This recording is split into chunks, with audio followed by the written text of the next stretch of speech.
Hello and welcome to Samuel Ramey Behind the Curtain, where we'll be hearing anecdotes about Samuel Ramey's life and career off stage or behind the curtain.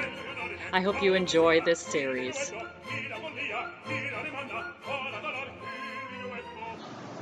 Welcome back. Hello there. I want to talk about how your Paris debut came about. All right. Well, it goes back to my times when I studied with Janine Rice in Paris. I went there to study, as we know, a long time ago, Mephistopheles and Faust with her. So I went there 2 summers. The second summer I was there, they were in rehearsal. This was the summer of 1975. And the Paris Opera was in rehearsal to do a new production of Faust. And they had a cover cast, but they didn't have a cover for Mephistopheles. So Janine, she was head of the music staff at the Paris Opera. Janine told them about me, and anyway, I was asked if I would sort of cover Mephistopheles. All I got to do was I got to go to the Paris Opera and rehearse with the other cover cast members, which was fun. And I got to sit in the theater and watch them rehearse for this new production with Mirella Freni and Nicolai Gedda, and Roger Soyer was the Mephistopheles. So anyway, that happened. Did they pay you? No, they didn't pay me. It was just, A good experience. Yes, it was a good experience. Well, then, a year or so later, maybe 2 years, I can't remember for sure, the Paris Opera came to New York. They brought 2 productions to New York. One was the famous Marriage of Figaro production that they had done, staged by Giorgio Strehler, and they also brought that production of Faust. So anyway, they came. They performed. I remember going to the Figaro performance. It was quite wonderful. My good friend Frederica von Stade she wasn't my good friend at that time, but she is now. Yes, she became a good friend. Was Cherubino in that production.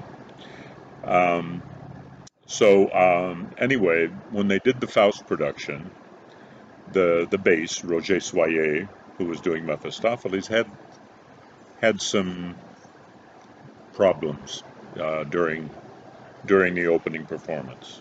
So they thought they needed somebody standing by.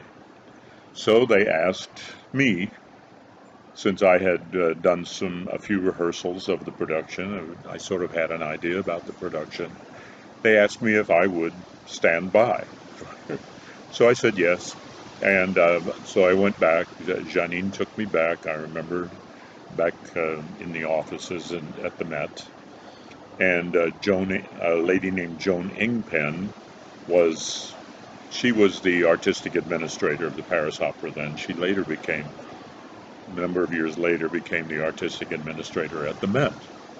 But anyway, so she said, well, we'd like you to stand by for Mr. Soyer. Now we can't offer to pay you anything, but what we can do, we'll offer you some performances at the Paris Opera in the future. So they offered me Colline in La Bohème for a couple of years later in 1979, spring of 1979, Bohème. So that's how my debut came about with the Paris Opera. So were your performances of La Bohème in Paris a success? Well, I think so. Yes, it was a very wonderful production. The other singers were Kirita Kanawa was Mimi. uh, Giacomo or Jaime Aragal was Rodolfo. Marcello, oh, Thomas Allen. Today, he's Sir Sir Thomas Thomas. Allen. And yeah, and I was Colina. It was a very nice run. Who was the general director at that time in Paris? At that time, the general director was a man named Rolf Liebermann. But this was toward this 1979 was towards the end of his tenure there. But he had also his second in command there, who I met during the run, was a man named Hugues Gall. And when Liebermann retired or left Paris, Hugues Gall left as well, but he became the general director at the Opera House in Geneva. And it became important for me in my career because Hugues, a number of years later, brought me to Geneva, and I wound up doing a number of productions at the opera there. Well, let's get back to Paris and some of the other things that you performed there. Yes, let's see. So 1979, the spring of 1979 was my debut in Paris. And then that summer, I went to the festival in Aix-en-Provence in 1979. I did a production of Marriage of Figaro, a very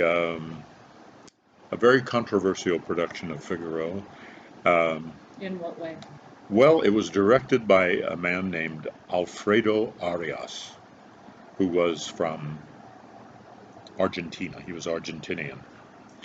And it was just the production itself and the direction of the production it was a strange production. Okay. And I can remember in the days after the premiere, there were press conferences held, and they asked the cast to go, and they had all the press there questioning the director and the cast about this weird production. It was Interesting. yes, interesting. But at that time, the man who ran Aix-en-Provence, I think I mentioned before, was a man named Bernard Lefort. And the next summer we did that very sensationally successful production of Rossini's Semiramide with Marilyn Horne and Montserrat Caballé. And so a year or so after, Bernard Lefort left Aix-en-Provence and became the general director at the Paris Opera. They were just sort of playing, who's going to run which theater next. Theater. And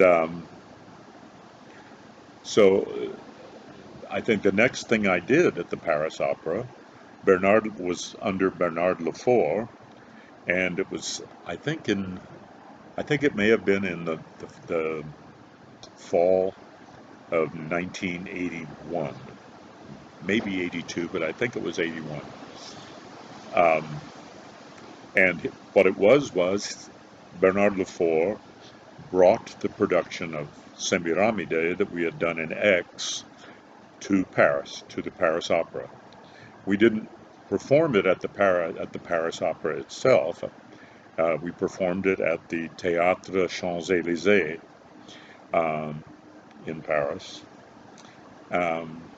which is a very famous theater. They do lots of concerts at the Champs-Élysées.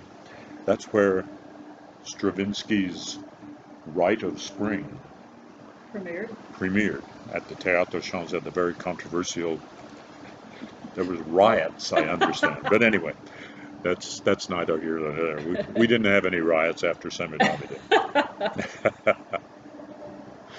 So that was my next thing at the Paris Opera. And during the time also, I think after the run of Semiramis Day, they were doing a production of Carmen at a Palais des Sports in Paris. It was not the famous one in Bercy. That's a huge one. It was one in someplace else at another. Is it a sports arena? It was a sports arena, yeah. Um, so it sat like 5,000 people or something, and so they did this production of Carmen, and they did it with, I think they had 5 different casts or 5 different singers singing each role, and they used to mix it up.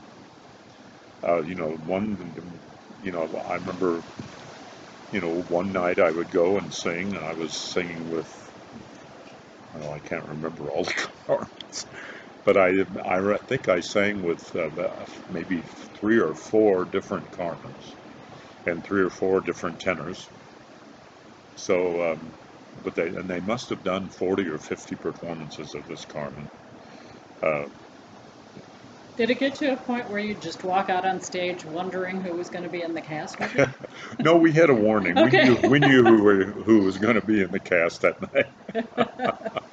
But I ended up singing. I think I must have done more than 20 performances of Escamillo in that production that fall. So those were my next things at the Paris Opera after my debut in 1979 in La Boheme. Was the Bastille, had that already been built? No. So when This you were was doing, pre-Bastille when you did Bohème, where did you perform? at the Palais Garnier, the famous old Paris Opera House. Yes. That Phantom of the Opera is based on. Yes. Oh, you should tell about our tour from top to bottom that Yes. we had. Yes. It was your first trip to Paris, I think, wasn't yeah. it? What was I singing that year? Was it Tales of Hoffmann? It was a Robert Carson production. Was that it? Yeah, I think so. Yeah, it must have been. Yeah. So it was Lindsay's first time in Paris. So, and Hugues Gall had come from Geneva to Paris by that time, and there was a fellow who had been in Geneva, but he came also with Hugues Gall to Paris, and he was put in charge. Hugues Gall was the overall head of the Paris Opera, but he was primarily concerned with the new opera house, the Bastille. And so this other guy that came from Geneva with Hugues was in charge of running the old opera house, the Palais Garnier. So I knew he worked there. So I remember I called him, and I said, that my wife was her first time to Paris, and we'd like to come over and to see the old opera house, Palais Garnier. So so we made an appointment. We went over there. Well, he took us on a tour of the Paris Opera, private tour, just the two of us, and we saw everything from top to bottom. I remember going to the top of the opera house, and they had the old pulleys for changing the sets. For changing the sets, and they were guarded, that they weren't used anymore, but they were part of the old opera house, and they had names on. Yeah, names on productions, and but then he took us down to the bottom of the Paris Opera, and we could see. We didn't go. I found out later that you could go down. You could go down to the bottom and see the lake, the Phantom of the Opera lake. But we just glimpsed it through can't remember. They had like a The opera house architecturally was it was very interesting the way the architect built it. Um, in the basement they had it was all concrete yeah basically, mm, and they had what looked like drains kind of yeah grills. They were grills, grills. Yeah, and because there was water running under the underneath, they wanted to make sure that the structure stayed intact even when the water would rise. yeah So they made these chambers in the bottom of the opera house, and the water could come up when it was high and fill in the chambers hmm and then go back down again when it receded. yeah And that kept the integrity of the of the structure of the opera house. yeah. Mr. Garnier was a It was, very smart I architect. know, it was just amazing when Yeah, he was talking about that. But he said that like the stagehands sometimes would go yeah. down The there and actually go stagehands fishing. would go down there and fish. Yeah, in the lake under the opera house. Yeah. Uh, So yeah, when you see the Phantom taking Christine yeah, on that boat ride, that's supposed to be that lake under yeah, the yeah. Garnier. And they said that actually I mean, I was told, I never witnessed this, but they said that you could actually, you could go down there and get a little boat and go and into the water. It would eventually emptied into the Seine. I, Yeah, so it was anyway, pretty cool. yeah, very cool. Not to mention just the overall architecture of this Oh, such a opera house is gorgeous, just amazing. amazingly beautiful. Because It's they had gorgeous. just finished a A renovation, renovation, refurbishment. Is that a word? refurbishment, Refurbishment reverberation. of the old opera house. So it was really beautiful. They had done the outside too. It was all cleaned and just sparkled. It did, Mm, and it was a lot of work because there was back in the day when the Garnier was a newer mm, building, they had a smoking room for the men, yeah, and then another room, of course, that the ladies could hang out in before the production yeah. started. So the men would all go off, smoke their cigars or whatever. The ladies would go off and, not hmm have as much fun as the men were having, Right. obviously, because that's always how it was back then. But the soot from the smoke Yeah, had really gotten into everything on that level of the opera house, and so getting that yeah. all cleaned up was quite painstaking. You also did later on, you did a concert at the Garnier. Several concert performances of Mephistopheles at the Palais Garnier. It was sometime in the I think 1980s. But then later during, I think was it during the Hoffman run that we did that Bluebeard? I think it was. Yeah, yeah, we did just one performance of Bluebeard's Castle. Bluebeard's Castle at the Palais Garnier. So anyway, let's get back. Let's go back in time. Yeah.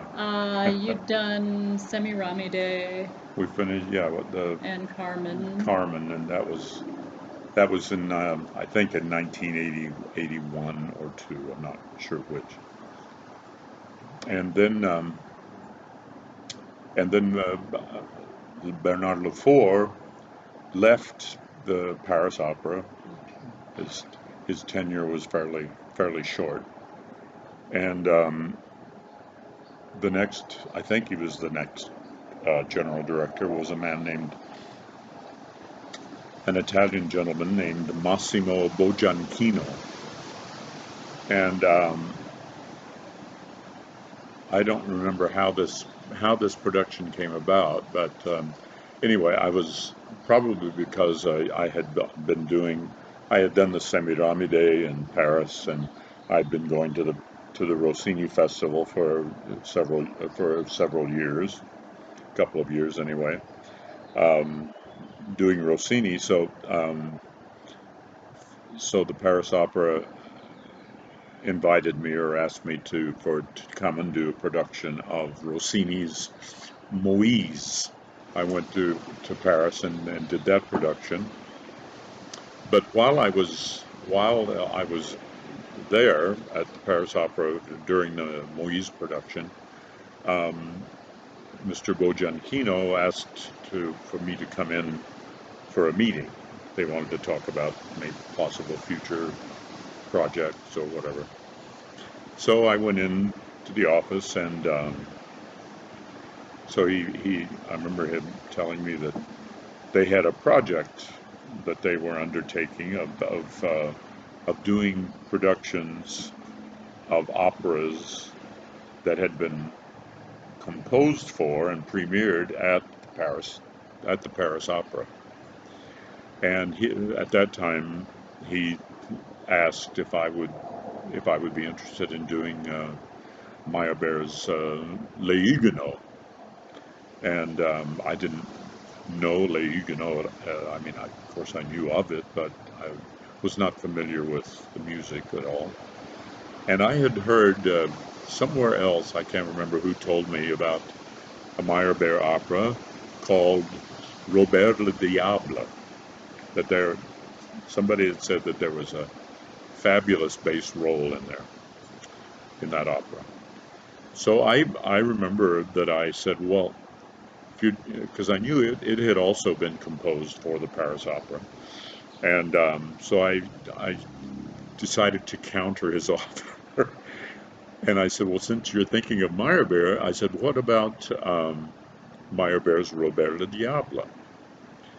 And they said, oh, well, that might be interesting. So anyway, it came about.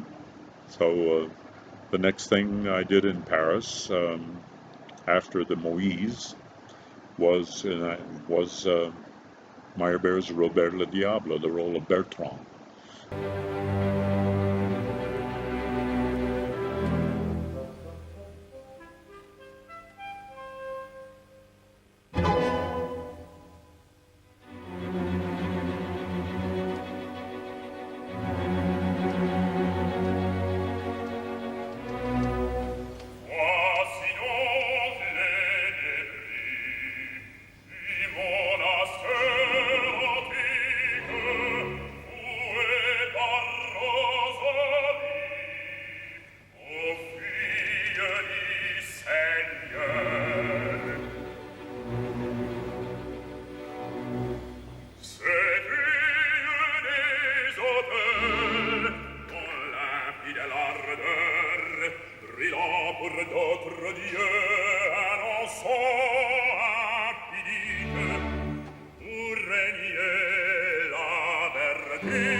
And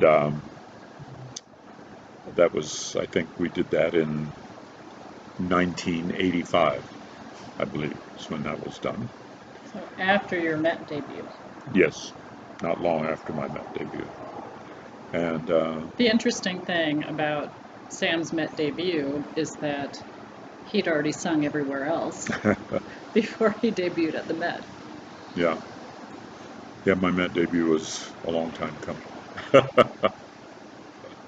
Yeah, so anyway, this production of Robert le Diable was done. I remember it was directed and designed by a fellow named Petrica Ionesco, and we had and I think I believe that it was his first opera, and it was quite a big undertaking for a first opera. Well, we had a very wonderful cast. We had two tenors, a French tenor named Alain Vanzot, and one of my good friends, an American tenor, good friend of mine, Rockwell Blake, was the other tenor. And there were two sopranos, also another American good friend, June Anderson, was one of the sopranos, and there were two sopranos in the cast, actually. So, and the other one was a wonderful French soprano named Michel Lagrange. And so, yeah, that was, anyway, it was a fabulous, fabulous production. So, talking about June Anderson, I remember you telling me about a somewhat irrational fear that she had. Yes, she had a bit of a phobia, I guess, or a phobia of pigeons. And I can remember us being in Venice at the same time. She was doing a production of La Sonnambula, and I was doing a production of Attila there. And she had to find a way of walking, getting from where she was staying to the theater without going through any of the big piazzas, because the big piazzas are always were always full of pigeons, because there were vendors selling peanuts and offering people to feed the pigeons. So, oh, what a nightmare! Yes. Although doesn't she live in New York? No, I don't think. She used to live in New York. Oh, okay. But she lives in Europe someplace. Oh, well, living in New York, though, would have been kind of a nightmare, too. Yeah. They have their fair share of pigeons. Anyway, that was a little aside.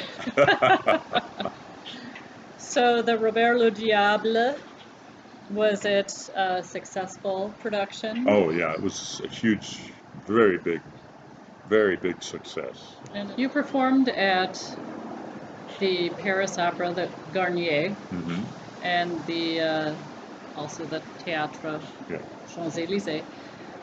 When did you first sing at the Bastille once it opened? Well, it opened in '89. In '89, I can't remember I went there. I know I did a recital there. Warren and I did a recital at the Bastille. Warren Jones, my longtime accompanist. Longtime amazing accompanist, coach, teacher. Yep. If you ever have a chance to sit through a master class of his, it's well worth it. Yep. So, any chance you remember what you sang? Just a bunch of stuff? Yeah, I can't. It wasn't remember. like your American program, or no. I mean, there was American literature. I always did American. A set of American. A set of pieces. There were not two sets of American pieces. There were probably some Ives on there, and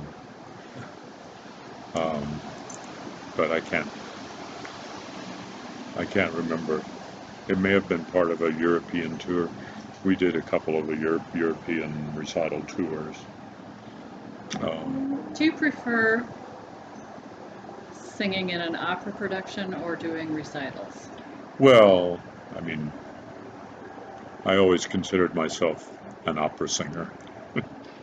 So I think generally speaking, I preferred performing in operas. I mean, I, I got to where I enjoyed recital work. Recitals, when I first started doing them, were a bit frightening. Um, but I learned to enjoy them. So let's talk about what it was like to sing in the Garnier and then what it was like singing in the Bastille. Yeah. The Bastille is very modern. Yes, it's like night and day. Would the difference be? I mean, the Bastille is an incredible, technically is an incredible theater, because you go backstage behind up on the stage, and you see there. I mean, there's the stage proper, but then there are these pods. There's a stage here. There's a stage here. Stage here. Stage here. Stage here. There are like, I don't know, 10 or 12 pods. I call them pods because that's what they called them. They they were able to set up productions to rehearse. They could rehearse 5 or 6 operas at the same time if they wanted to. I don't think they ever did that, but because they could set up, and these pods, they put the set on there and close it. So it's just an amazing facility. It's bigger. It's got to be the size of 2 football fields. Just the stage. Just the stage. All of the stage. Right. It just goes on forever. What are the acoustics like? They're pretty good. They're they're good. I mean, it's a good feel singing there. Yeah. Do you prefer one theater over the other as far as how your voice feels in the space while you're singing? Well, I can't remember really what. I mean, because the Garnier, the old Paris Opera, is also a beautiful theater and a really nice theater in which to sing. So it's hard to put one over the other that way. Have you sung in any theaters that have particularly unforgiving acoustics? The Royal Opera Covent Garden is not the most generous acoustically for the singers. I always found. I don't know. What about Carnegie Hall? I don't know. Carnegie Hall is fantastic. I was fortunate. I did 3 Carnegie Hall recitals over my career, so that was fun. We talked a little about your Met debut and how you Mm. had already sung in most of the major opera houses in the Yeah. world before you made your Met debut. And you had a fantastic Met debut. Yes. But Very well. I know that usually the general director, the maestro, the higher up people will come around and greet somebody when they're making their debut at the Met. Mhm. Did that happen with you? No, it did not. No, it was nobody. Yeah, none of the higher ups came to shake my hand or anything before the opening production, and so it was. I don't know. It's kind of a strange situation. So I did an interview with the New York Times, and I mentioned this, and it caused quite an uproar for a short time. Because we don't say things against the Met. Yes. Did somebody after that come by and talk to you? Not really. Not No. really. Not after you gave that interview. No. But you had a long relationship with them Yes. after that, and the Yes. Metropolitan Opera, at least for American singers, is really a highlight. Well, yeah. You know, if you once you've sung at the Met, you know, you've made it, even if that's the only thing you ever do. And so, but it's kind of it's tough, just like New York. It's kind of a tough place, Hmm. Yeah. and they have their favorites. Yep. Like every opera house. Yeah. Yeah. Do you have opera houses that you felt were particularly ingratiating to you? Most theaters were. I know you had a very good relationship with Lyric Opera when Artist Kranick was there. Yes, Lyric Opera, Chicago, San Francisco Opera, Mhm. also very favorite, Welcoming. very welcoming. Yes, and We have some interesting things to talk about in our next episode. yeah. What are that? When you were on tour with City Opera and you'd go to Los Angeles, um, that's when you start meeting stars, Oh yeah. Hollywood people. Yes. Yes. So whenever you sang, I'm a and big stargazer. I was always a big stargazer when we went to Los Angeles. so you have some good stories about Yeah. that, and not just when you were at City Opera, when you were hired by Los Angeles Opera directly to do Mhm. things. We have some things to talk about. Yep. Sorry. I do have one other thing that I'd like to bring up. Oh, okay. My good friend Trisha Budlong asked, she wanted to know, do all the coaches on staff in all of the major opera houses speak all these different languages so that they can communicate with the singers? Well, yeah. Some do. I think, in my experience, some do speak many languages. Um, some, don't. They speak, will help you, but they don't necessarily speak speak the foreign languages. Um, I know there was one coach that I met.